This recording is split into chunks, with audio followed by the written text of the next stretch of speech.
Hello, Mr. Dowse here, and in this video we're going to look at installing VLC Media Player.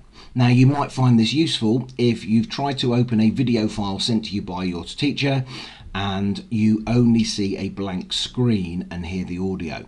So let me go into some of the videos I've recorded over the shutdown, and I'll pick one at random. Let's go for this one, and you'll see that it opens in the native Windows Media Player and I get an error message saying there's a missing codec. So I need to fix that by installing a different and better media player. So the first thing I'm going to do is going to go into the internet. I've opened Google Chrome, but you can use Internet Explorer, Edge, Safari, etc. And I'm going to do a search for V for Victor, L for Lima, and C for Charlie. So VLC, and I've pressed enter. You can see that my first search result is videolan.org. Yours might not be. It's important that you look and make sure that you've got to videolan.org and not something different. We don't want this, we don't want this. We want the one that says videolan.org, and I'm going to click on the link. This is the correct web page, and here is the download button, the big orange button in the middle, so I'm going to click on that. Now at this point it's important we don't click on any of this rubbish here. These are ads. They are nothing to do with the download. The download automatically starts, and there we go, if you just wait a few seconds. Okay, so do not click on any of this, just wait. If you've got, or if you're using Internet Explorer or Edge, you'll get a pop-up box here saying do you want to run or save, and you should click run. Now mine is now downloaded. It did do it quick, but I've got fast internet. If yours is a little bit slower, that will take some time. I'm now going to click on this box in order to start the installation, and I've just had a box pop up saying do I want to allow it, yes or no. I click yes. I now say next. Mine's already installed, so I'm getting an ad remove. You may not see this screen, but you just click next if you do. I'm going to click next again. Don't need to change any of those settings.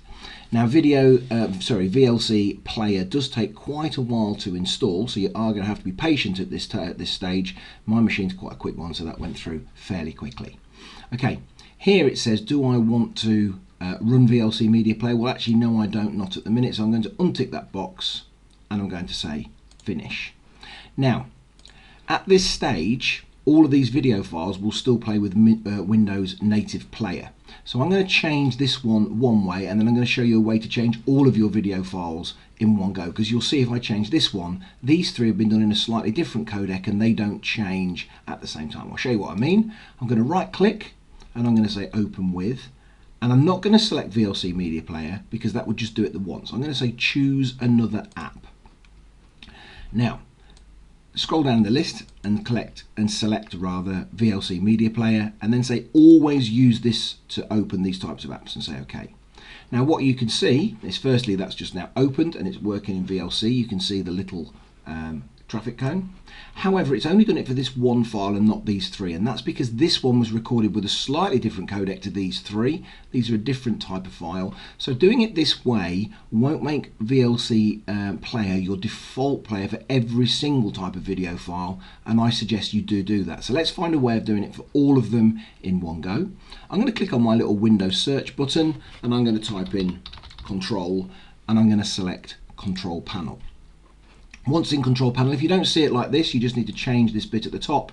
You might be in category view. I like to go into small icons. It's a lot easier to find what you're looking for. And I'm going to click on default program.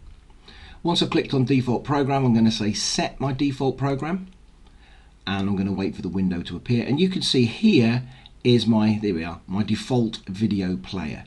Okay, and I haven't actually got a default set at the minute because it's doing some things with Windows Media 10 Player and it's doing some things with VLC, so there's no actual default. So I'm going to click on the plus and I get a choice of what I want to use as my default player, and my default player that I want to use now is VLC.